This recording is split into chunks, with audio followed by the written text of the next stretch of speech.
Welcome everybody to a brand new episode of That's a Wrap. I'm Caboose XPL. I'm Into the Answer. And today what we got for you guys is a bonus episode of the Infinity War Countdown, breaking down and talking about a full scene in the movie. Now before we jump into this, I wanted to ask you guys, of course, if you could leave a like rating on the video as it shows your support, and we would really appreciate it. So if you could leave a like, that would be awesome. And with that said, well, let's jump into it. It looks to be Infinity War week this week. It's Infinity War a year, Caboose. Yeah. That's what it is. Yeah. And I'm telling you, this is just nothing more than a news article, Caboose, and it couldn't have thrilled me more. Me This too. is not a trailer. You know, trailers, the visuals gets you more excited. This is a news article, and so much came out of this as far as what's going to be built, the respect, the humor, the character interactions, the danger and the fear of Thanos. So much comes out of this one article here. Yeah, no, definitely.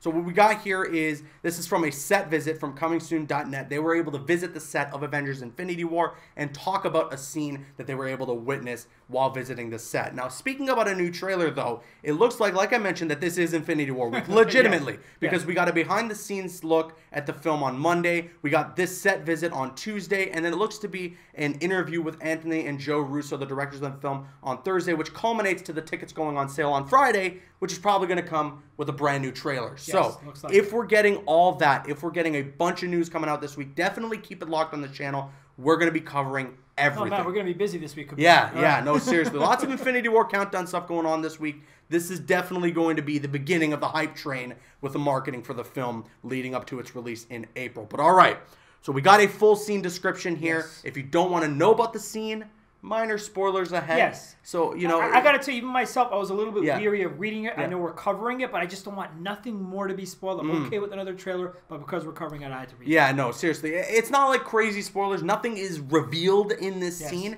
It's just, if you don't want to know anything additional about the movie, now might be a time to click As off a matter the of video. fact, you know, just me trying to put the puzzle pieces and whatnot, it seems like reading this scene, there is still so much more that we haven't seen in this movie. I know you were talking about that before we went on. Yeah, all right. So let's jump in. Let's talk about this description that we got of the scene. So it looks like a Quinjet lands in Wakanda, and on that Quinjet as they exit is Cap, Black Widow, Rhodey, we got Bruce Banner as well, and then we got Vision, who is injured and being held up by Scarlet Witch. So we saw that in the Super Bowl trailer. We saw most of those people walking in what looked to be Wakanda, and Vision was hurt. He was holding his side. So that is a confirmed speculation there. And because he is hurt, they go to Shuri's lab. She looks to be the one who can help him and fix him, as we've talked about in last week's video. As even I was just mentioning, it looks like once again Shuri and Wakanda is going to be this place of, you know, source for healing, source for technology, and maybe even in essence, maybe for this movie or future movies, an Avengers base or kind of a headquarters for them. A lot is going to derive. I think they're going to further, you know, Shuri's going to be a big character going forward. And just the idea of Wakanda, Black Panther, and everything. It's going to be really important going forward for the Marvel Cinematic Universe. It is. Especially considering that movie is the success that huge, huge. All right, so these characters arrive in Wakanda. They're greeted by T'Challa and the Dora Milaje. They make their way to Shuri's lab. We saw a photo from that, of course, with Shuri meeting Bruce Banner. And they're all talking and essentially talking about Bruce Banner. His character in the movie, and a quote coming from Mark Ruffalo, is really to be there to emphasize how much of a danger Thanos is. He comes in and lands on Earth screaming bloody murder. That is a direct quote from Mark Ruffalo about his character in the movie. So I wanted to kind of further drive that point home looking at it. I mean, Hulk, he is one of the strongest characters. When I think about Hulk, you think of like a Wolverine or a Deadpool or something, like he can't die. Like how do you kill Hulk? And this guy being the strongest character is very fearful and scared of Thanos. That's good. I'm glad they're setting that tone to once again show how powerful this character Thanos and this threat is. If Hulk is scared. Yeah. No, that's really good. And we do see like a glimpse of that in the trailer when he lands and he looks terrified. He looks scared. Whatever happens in that sky with the Guardians and those, it's going to be a freaking mess. Well, I don't know if the Guardians are there, but Thor for sure. Thor, yeah. Fair enough. Well, there looks like they're going to take a little bit of damage from Thanos. That might be that first 5 minutes that Kevin Feige always talks about when he's saying Thanos is going to really make an impression. So, Bruce Banner is very threatened right now. He's trying to warn the people of Earth about Thanos and the danger that he is going to bring to the world. And obviously because of that, he's making way to Wakanda, probably to warn T'Challa and the Wakandans about what's about to happen and what's about to go down. So besides that, we get some good banter as these characters finally run in to Bucky once again. Obviously, Cap and Bucky embrace. This is the first time they've seen each other in years. But funnily enough, Falcon and Bucky see each other. And Falcon still has that attitude towards him. He says to him, it is a quote from the movie apparently, where he says, so are you just going to get out of line and start killing people when somebody says bologna sandwich? Which is totally great. I love it. This is just absolute. Well, it's Anthony Mackie anyway. The guy's just a funny guy, but this is absolute gold, and this is what we desperately want to see.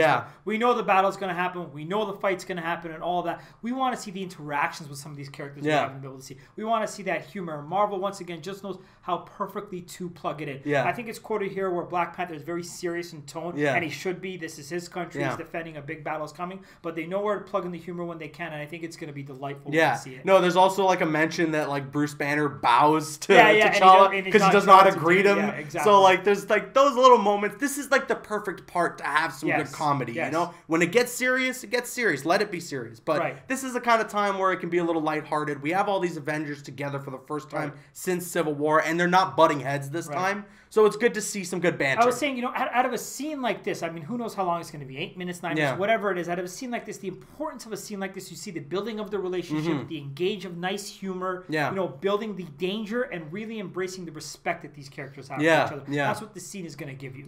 And then now moving forward from that, Captain America then starts to talk to T'Challa and trying to fill in the gaps of what's been going on with that gang, with those members of the Avengers. So T'Challa asks, he says, how big of an assault should we expect? Captain America replies, a pretty big one, sir. And then obviously T'Challa replies here, he says, well, I have my King's Guard, the Dora Milaje. And then Falcon interjects and he says, and a semi-stable frozen 100-year-old man. So great little lines of dialogue here, and that I know you were really amped about that line of dialogue. I just love that. You know, we were kind of talking about that in our last video. I mean, that, you know, the mantle is going to be handed. He's embracing him. He's respecting him. I think Cap knows, like, they're coming to his country, and this guy's country is about to get rocked. It's going to get rocked. There's going to be a big battle there. I was even wondering sometimes, Caboose, if there's any exchange here where Black Panther has a little bit of apprehension. Like, hold on, you guys are coming to my country here. It's going to get destroyed. He's such a protector. So I was wondering if they're going to show any bit of that, or is he simply going to be all in? He knows it's a bigger battle and do it for the group. I think he's going to be all in. You know, he has a respect for Cap since Civil War, and he's gonna trust in him that, you know, Cap knows what he's doing here, and he knows that this is the place where that line of defense needs to be made. And we did see from that end of credits where he's going to give more of the technology to the world. He's not going to be so guarded. In Black Panther, you're talking about, right? He's not going to be so much more guarded with Wakanda. So I don't agree. I don't think that he is going to be like a little have any reservation. I think he's going to be all in. He knows the threat level here and that the world is at stake. So that's really important. But yeah, that line of dialogue there saying a pretty big one, sir. Cap addressing T'Challa as sir. Just like we said, you know, he's kind of passing on that mantle. Black Panther is probably going to be that new leader of the new Avengers team. And rightfully so. That movie is huge. He was great in it. He feels like a leader. You know, he gives off that presence. So I'm excited for that. I'm really hyped for that. No, absolutely. I cannot wait to see that. Yeah. So, all right. This entire scene then kind of culminates to the quote that you hear from the trailer where he says, engage all defenses and get this man a shield. And scene. And that is the full scene that we get from Avengers Infinity War based on this set visit. And holy crap, is it a good one. One thing that I'm going to paraphrase here from the article is that they mention from Coming Soon, they say that the foundation of the scene doesn't come from like a fight or them butting heads or anything. It comes from this level of respect. These guys have been through some stuff. But they know when it comes down to it, when the chips are on the table, they have to work together because it's for the better of the world. And I think that will even be further amplified when each one of them get to see Thanos. Because at this point, it looks like from this scene, they're just hearing about it from Bruce. So when they see him, when they actually see the devastation this guy could do, it's no holds barred. Every ego, everything is out the door. It's going to be one big team battle against us. The thing that's confusing the heck out of me, Caboose, looking at this this thing from comingsoon.net, the trailers, I'm really struggling with putting some puzzle pieces together. What person and character gets to where, and where the heck is Tony, Iron Man, and Doctor Strange. I can't. It maybe kind of leads me to a little bit of a bold prediction I had. In this movie, are they going to be held captive? Are they going to be kidnapped? Because I'm trying to think about screen time in this movie. It would maybe make a little bit of sense. You know, I've had predictions where I think Spider-Man is going to get hurt and be out for a while in this movie. Is things like that going to occur? Because how it looks like at one point, obviously Bruce is with Tony, and then how does he end up going? And how come Rhodey's not with him? I'm really struggling. That's why I can't wait to see the comments. Fans always fill me in with things that I might have missed. Where is those puzzle pieces adding up? I mean, we definitely don't know. We don't know where the structure is in this movie and like how it's gonna be, you know, beginning, middle, and end. I'm assuming though that everything we're hearing about and most of the things we've seen, aside from like the stuff where Thanos is directly fighting members of the Avengers, is from like the first 2 acts. I'm thinking it looks like, you know, Bruce with Tony. I'm thinking that's somewhere towards the beginning of the movie, and then eventually maybe those aliens that we see on Wakanda are attacking Earth. Tony's like, all right, listen, me, Doctor Strange, and Spider-Man, we got this. You got to get to Wakanda. You got to warn T'Challa and Black Panther, and I got to get in contact with Cap to meet you there. So I don't know. That certainly is what it looks like, and I guess we'll have to see. That certainly is what it's geared towards. It looks like. It's going to be interesting. I mean, the movie is not too far away, so we will find out very, very soon. And with that said, we kick it to you guys. What do you think about all this in the comment section below? Again, where do you think this scene takes place in the movie? And what do you think about the scene overall? We want to hear what you have to say in the comments. I'm Caboose XBL. I'm End of the Answer. And once again, if you could leave a like rating on the video, it shows your support and we would really appreciate it. And you can click on screen to make your way to one of the other videos on the channel, or you can click my logo to subscribe to the channel if you haven't already. Please follow us on Instagram and Twitter and like us on Facebook. The links are in the description. Drop a like if you enjoyed, leave a comment if you have an opinion, and subscribe if you're new. That's a wrap.